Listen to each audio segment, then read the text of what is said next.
Previously on Wimp to Warrior. I said, hey Johnny, I want to be a champ. Train hard, fight easy. You got to beat everyone here. How hard you want it? How much do you want it? I just want to make champions. I'm not too concerned at this stage. Life hasn't always been easy. That's one of the problems with most gyms is you don't make money out of fighters. Inside leg kick, and they're coming again. But when you get in there, just fight. There's a lot of tough guys out there, but without the discipline to get up and train, they won't stay on top forever. And finally, the matchups were settled. Like that, boys. Or were they?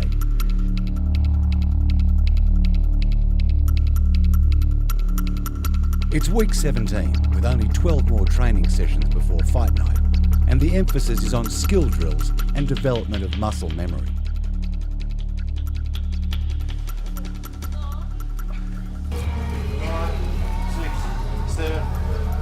Four weeks to go, around about 12 sessions to go, and it's repetition time. We've got to get muscle memory key for these guys. They can't be thinking when they're in the cage. It's got to be muscle memory, just drill. Focus is key at this point. These guys, they need focus. They need to be aware of the end goal, and it's just around the corner. So they need to be on cue, training every session, focused, 100%. Last 4 weeks, like I say, is repetition. So they've got 2 sparring sessions. They've got 1 morning session with Scotty, 1 sparring session with me a week, and they've got wrestling with me and jits with Fabio. With Julian gone, Danny is paired with Tim, and Heath's departure leaves Ryan without an opponent for the moment. Danny has told Coach Richie that he won't be continuing in the series. We're a month out from the fights, and I've decided that I have to go home. I've got some pretty awful shin splints amongst, and just general wear and tear on my body. I've been training too much, basically.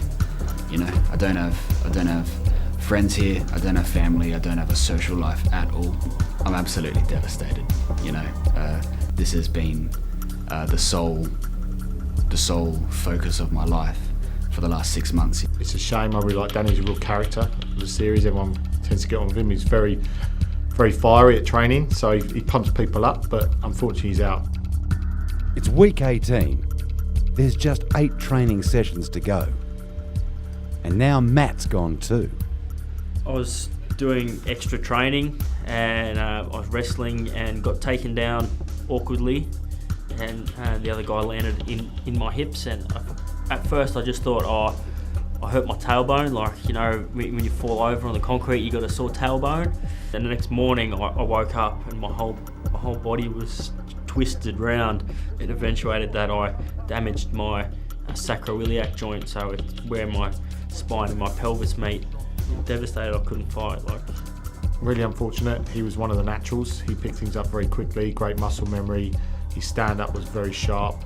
So some changes going to happen again with the matchups, but it is what it is. With Matt out, this frees up his opponent. Week 19. It's nostalgia week. Today's session we're going back to our old gym, McMahon's Point. No longer a gym. It's a quick visit and then back to training with a jog to the park and hill sprints.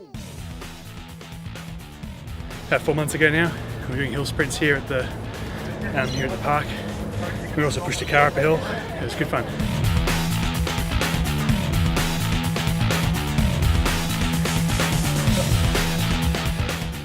Richie still has concerns about one of the Wimps.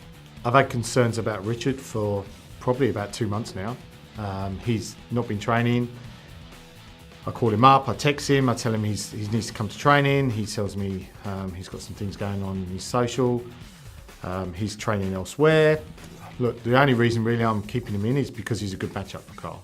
Yeah, well, it's part of my secret squirrel plan. I've got 5 rounds at 10 o'clock this morning with Ben McCulloch, who's ranked in the top 10 in the world. So I was pretty lucky. He's a good friend of mine, so he's been helping me out a bit in preparation for the fight. And just, hill sprints before going 5 rounds with him was suicide. It's pretty much suicide anyway, jumping in the ring with him, but yeah. Carl came to me end of training night before last, and he told me that he has concerns that Richard's headspace isn't right. He's not at home, he's not at training, and he feels he may not even turn up to the fight. just met up with Richard, took him for coffee and explained to him that I'm dropping him from the series. I will try and get him a match up, but it's a week out. Chances are it's not going to happen. He's not very happy about it. I've explained my situation. I've told him my thought process and Carl's concerns, and he's just got to live with it. Carl is relieved he's not to fight his friend and flatmate. So now a few matchups need to be jiggled. With Richard gone and Heath gone, Ryan will fight Carl. Ben and Francis stay the same, as does Tom and Jed, Jimmy and Adam, Vaughan and Sheldon, Sonia and Laura, Josiah and Jack, Daniel and Julian both gone, Tim and Matt both gone. Week 20, the last week before the Friday night weigh-in and Saturday's fight night. Fighters need to prepare to get into the right headspace. Part of this is choosing their walk-on music. The music was an interesting one. I told the guys for several weeks that I needed their music in. I received a message from Sonia saying we'd managed to pick out of all the songs in the world the exact same walkout song. I contacted Sonia and told Laura to already put it in. Sonia was very upset. She said that she'd had that music in her mind for months, and she was really sold on it. That sort of fired me up, and I've tried to notice how that's made me feel in the last few days and with my training, and I think I can, so long as I can contain it and not let it get the better of me and use it in a controlled way, which I'm really trying to focus on, then it should help me take the fight where I need to. Sonia then come back and asked if she could have the same track by a different artist. So I went back to Laura, and Laura, I don't think she was particularly happy about it, but you know, she said that's fine. Most fighters have a walk-on music that means something to them, or something that motivates them or reminds them of, you know, why they're in the ring. They should constantly remind themselves that they've done the work, the hard work, and the preparation. If they've done it, then they're ready to fight.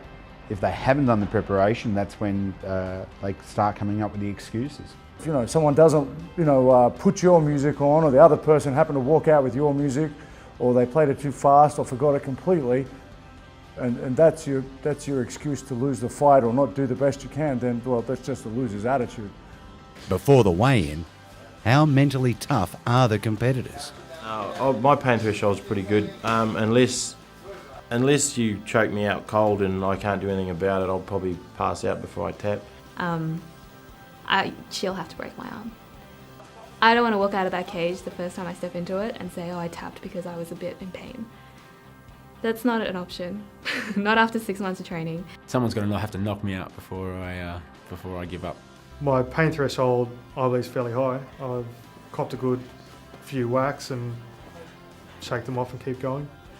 I've seen stars a few times, but I don't think it's really that much of a worry for me, the pain from the hits. When I'm in my zone, when my blood is rushing through my veins, when I'm in a fight, I almost cannot feel any pain. I'll probably snap my arm first before I tap. It's Friday, the night of the weigh-in. And finally, Val gets to meet her opponent. Her name's Milan. She's from Perth. I couldn't find anyone for Valerie. She contacted me on Facebook, and she said she's up for it, which is awesome. So she's flying over now, and we're going to go and pick her up. The girl that I was supposed to fight dropped out on Friday, and then Milan, she stepped up 3 days ago. Hi! Nice to finally meet you. Ready to fight? Yes.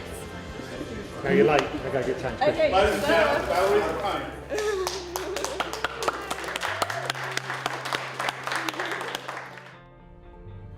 Time to weigh in. Weigh-ins are what made mixed martial arts a legitimate sport. So it's very important that we match people to their size and their weight. This is the official weigh-in for Wimp to Warrior, and most of you guys are fighting tomorrow night, so I hope it's a good, safe competition for you guys. So the first match for the night is a lightweight match. From the red corner, Jimmy Connolly, and from the blue corner, Adam Helmrich. Jimmy has made weight, well done.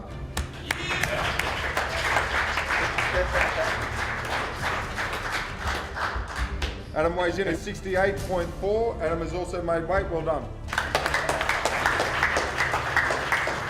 Jack has also made weight. Well done. Don't touch me. Don't touch me. Settle down, gentlemen. If there's anyone that doesn't make weight, it does depend on how much weight they're over. I think most of the guys are very close, but the option is they either go away, they've got normally an hour to cut weight. If they fail at that stage, then it goes to their opponent. Their opponent then agrees or says they're happy to fight them. If they're not, the fight's cancelled. Okay, Laura's stepping on the scales. Laura weighs in at 64.6. Laura has made weight. Well done. Okay, Sonia is over. So Sonia has not made weight just yet. Good to step off. Yeah. So you can accept the fight as it stands. Yeah. Or she has 2 hours to lose the weight. It's up to you. Look, it is disappointing, and I'm not going to lie. I started well above the 66 kilos. I think when I first weighed in, I was just under 70. So I've had to work hard on this process to be able to get under that. And so it is really challenging from a mental and a physical perspective to make sure that you're under that particular mark, and you know that the whole fight system is based on weight categories. And I've been talking to the guys every session, make sure you're aware of your weight, and yeah, it's disappointing. Taking nothing away from Sonia, I'm well aware of what she did to try and make weight today. It was just one of those things that goes with sport. I was really disappointed in her. It shows a lot of lack of discipline, and I know for a fact that before the weigh-ins she had a chance to lose a bit of weight. So do you want to accept it now, or do you want to make her lose the weight? Okay, so she's accepted the fight with your being a bit over, so congratulate us, you know, she's done the right thing for you. Okay? I get one free punch. Is that the rule? One free punch. In true warrior style, Laura agrees to the fight with Sonia, even though she'll potentially be at a disadvantage. Fortunately, all the other wimps make the weight. Fight's around the corner now. Everything that I can do, I've done. The training is done, the drilling's done, the conditioning's done. All they need to do now is get their head right. They'll be very nervous tomorrow. You know, there's a lot of people here to see them, so they have to deal with those nerves. When they get in the cage, the first 10 seconds when they get punched in the face, they won't like that person in front of them at all. No matter how good friends they are, they'll be fighting for real. Nerves will kick in. Nerves will kick in the change rooms, and when they walk into that cage, the faces will change. They'll have to. It's business, like we're there to fight, so as soon as the bell rings, then I'll be business. As soon as it stops, it'll be back to friends again. Doesn't need to change. I'm already in the headspace, competitive, you know. Doesn't matter that we're friends, doesn't matter about anything. When I get in there, I'm going to win, so I'm already there. I'm going to go for the win for sure, yeah. Like, that's what it's about. Like, You can't look to anyone to, to have a bit of a breather or a break. You've got to keep consciously reminding yourself why you're in there, what you're doing. And that can play tricks on you all the time. I can't learn skills from here. I can't learn strength from here. This next 24 hours is going to be all about headspace, getting it in the right place, and making sure that I'm confident when I walk out there tomorrow. At the moment, I'm good, ready to go. I'd like to state firmly that the whole process of this Wimp to Warrior is not about who wins, who loses. This isn't Wimp to winner. This is Wimp to Warrior. And the warrior status comes from 6 months of training, of pretty hellish training at times, working through injuries, schedules, and then stepping into the cage. Once you step into that cage, as far as I'm concerned, you become a warrior, win or lose. Next time on Wimp to Warrior, it's fight night.